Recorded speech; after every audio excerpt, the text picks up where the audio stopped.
कभी वकील, कभी स्वतंत्रता सेनानी और अंत में भारत के राष्ट्रपति। यह सफर किसी आम इंसान का नहीं हो सकता। जब आज़ादी की कीमत खून से चुकाई जा रही थी, तब एक सच्चा सिपाही अंबेडकर की सेवा कर रहा था ताकि संविधान लिखा जा सके। पहला राष्ट्रपति जिसने भारत को एक परिवार की तरह संभाला। आज हम उन्हीं के जीवन परिचय के बारे में हम लोग बात करने वाले हैं। और सबसे ज़्यादा सवाल आपके एग्जाम में, जो बिहार के द्वारा कोई भी एग्जाम कंडक्ट कराया जाता है, तो राजेंद्र प्रसाद के से बहुत सारे सवाल पूछे जाते हैं। तो चलिए हम लोग शुरुआत करते हैं। डॉक्टर राजेंद्र प्रसाद। डॉक्टर राजेंद्र प्रसाद भारत के प्रथम राष्ट्रपति हो जाते हैं। प्रथम राष्ट्रपति, first president of India, doctor Rajendra Prasad. कई सवाल, चाहे वो आपके बिहार शिक्षक भर्ती का हो, चाहे बीपीएससी सिविल सर्विस का हो, चाहे दारोगा का हो, चाहे टीचर का हो, कोई भी आप एग्ज़ाम देते होंगे, वहाँ से एक प्रश्न पूछा ही जाता है डॉक्टर राजेंद्र प्रसाद के बारे में।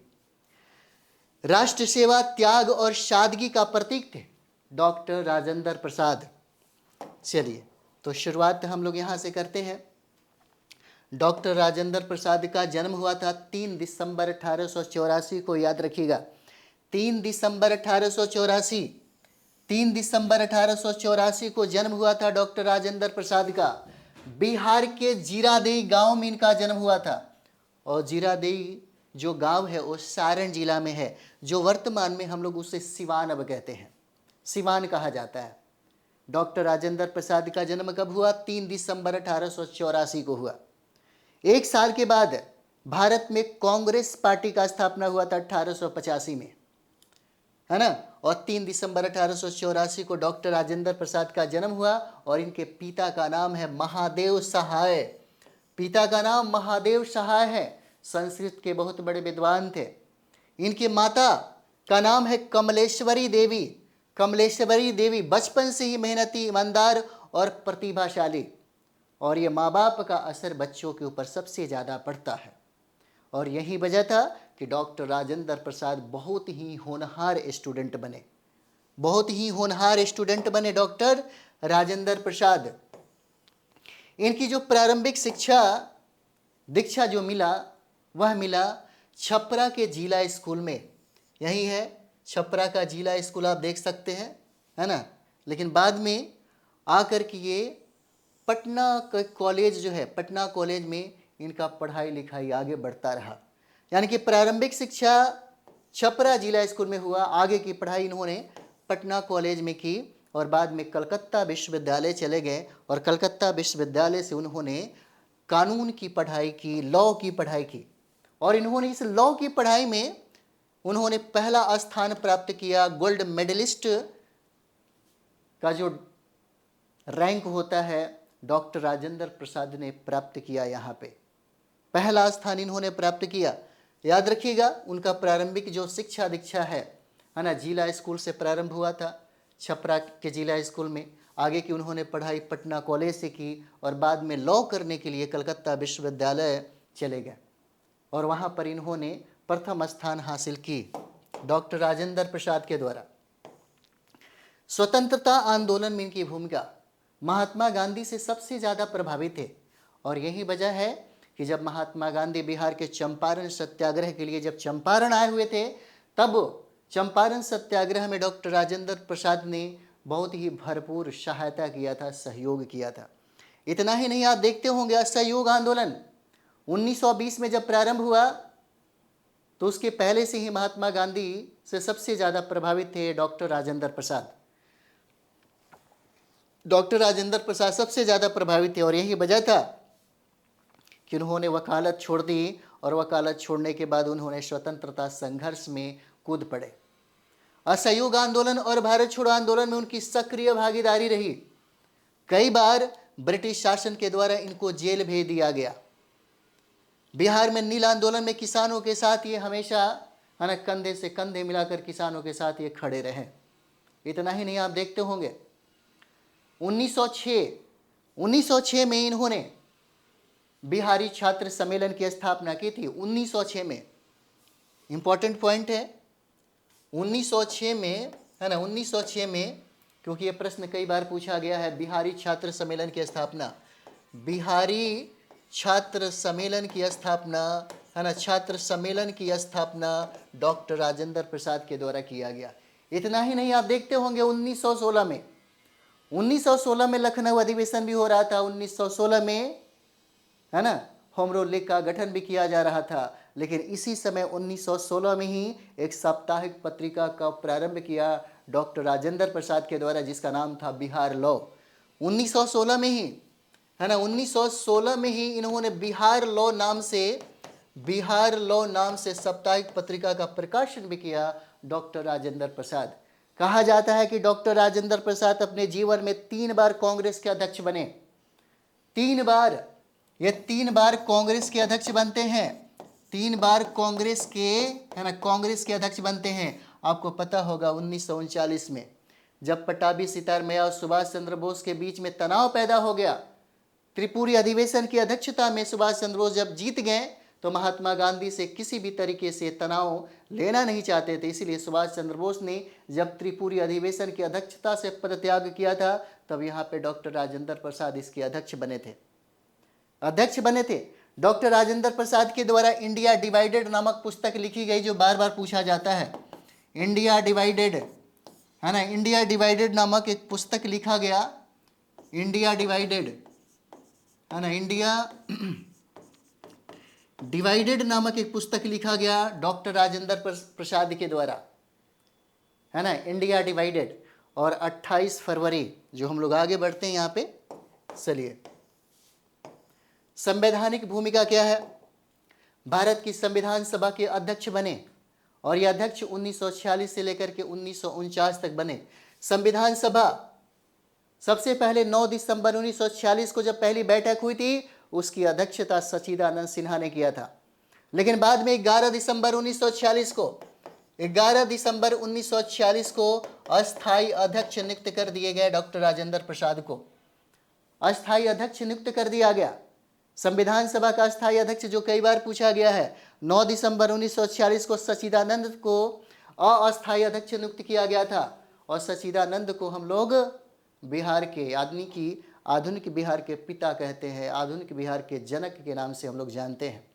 जनक कहा जाता है सच्चिदानंद सिन्हा को।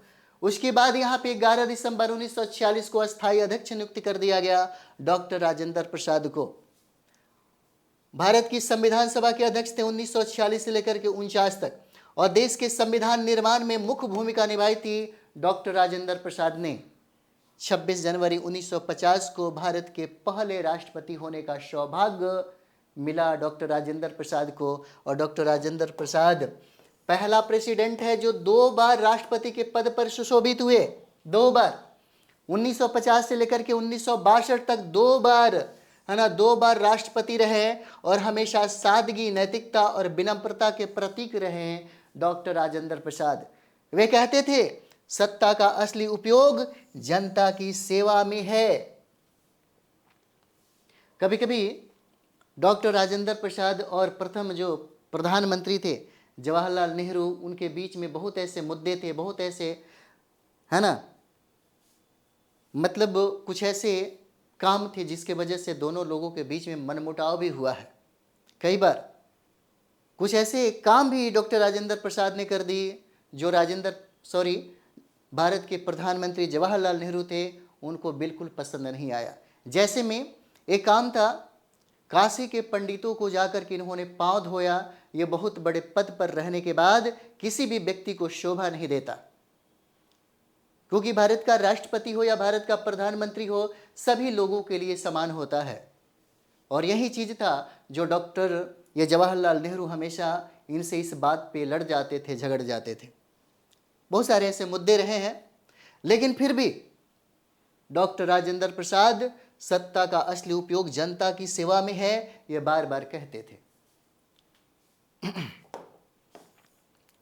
योगदान और विचार अगर हम लोग यहाँ पर देखें तो शिक्षा के क्षेत्र में इन्होंने बहुत योगदान दी। ग्रामीण विकास और स्वदेशी को बढ़ावा देने में इन्होंने योगदान दिया था। समाज में समानता और नैतिकता का संदेश दिया।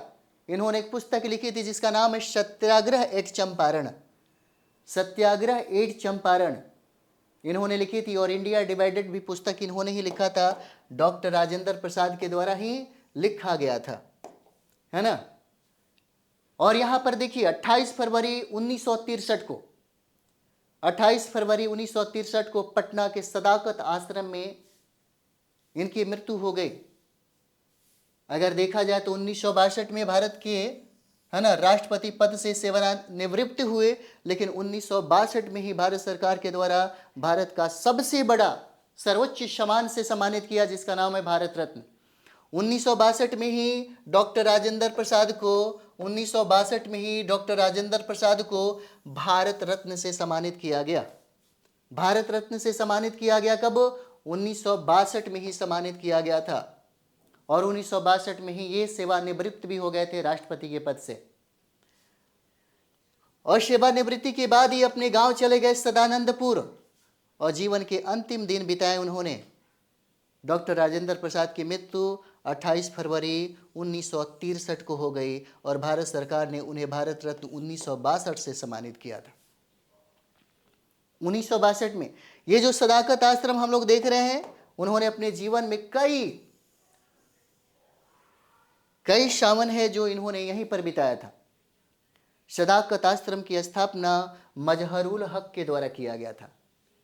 और ये मजहरुल हक के द्वारा जिस जमीन पर सदाकत आश्रम की स्थापना की गई थी, वो एक व्यक्ति बहुत ही जागरूक और निष्ठावान थे, खैरू मियाँ ने उनको जमीन दान में दिया था। आज वर्तमान में अगर देखा जाए तो कांग्रेस का एक शाखा है, एक ब्रांच है यहाँ पे। व्यक्तित्व की विशेषता में हम लोग देखेंगे सादगी और ईमानदारी, देशभक्ति और कर्तव्यनिष्ठा, लोकप्रियता और जन सेवा की भावना, लोगों के दिलों में बसने वाले सच्चे, है ना, राष्ट्र पुरुष थे डॉक्टर राजेंद्र प्रसाद। इस तरह से निष्कर्षतः हम लोग कह सकते हैं कि डॉक्टर राजेंद्र प्रसाद ने दिखाया कि नेतृत्व का अर्थ सत्ता नहीं सेवा है। कितने लोग हैं जो सेवा के लिए अपना सब कुछ छोड़ देते हैं, कुर्सी के लिए ललायत नहीं होते। सेवा ही उनके जीवन का मकसद होता है, सेवा ही उनकी जिंदगी का लक्ष्य होता है। और डॉक्टर राजेंद्र प्रसाद ने दिखाया कि नेतृत्व का अर्थ सत्ता नहीं सेवा है। और वे हर भारतीय के लिए प्रेरणा स्रोत हैं। उनका जीवन हमें सिखाता है कि ईमानदारी और सादगी ही सच्ची ताकत है। और इस तरह से हम लोग प्रत्येक जो पर्सनालिटी है, जहाँ से आपके प्रश्न बनाए जाते हैं, जहाँ से प्रश्न बार बार पूछे जाते हैं, हम लोग उसको बारी बारी से 1 बाय 1 करके हम लोग कंप्लीट करेंगे।